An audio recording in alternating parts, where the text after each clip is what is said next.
All right, so this is the video for evidence check number 1.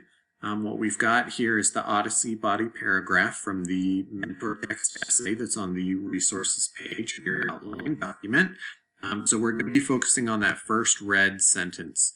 So here's one of those, there's another one right in here, and then there's another one in here. So the purpose of this video is to make sure that each of your evidence sentences has a direct quote in quotations like this and a citation at the end. Remember, for our Odyssey paragraph, the author's last name is always going to be Lister, and then the page number in your book.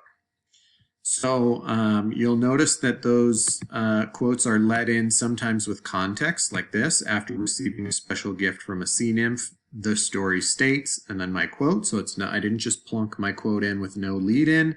I've got a transition like this one, the story states, or I've got some context like this after receiving a special gift that helps give my reader some context.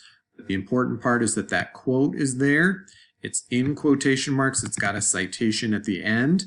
And if you are in need of a quote, you need something to help you out. You were confused on a different part, and now you're in need of another quote to support your theme. Don't forget that you have the Odyssey quote bank that you can go to look for some examples there as well. Okay, so every evidence sentence should have the quote, should have the citation, and then down here, quote, citation, with the transition to lead into it.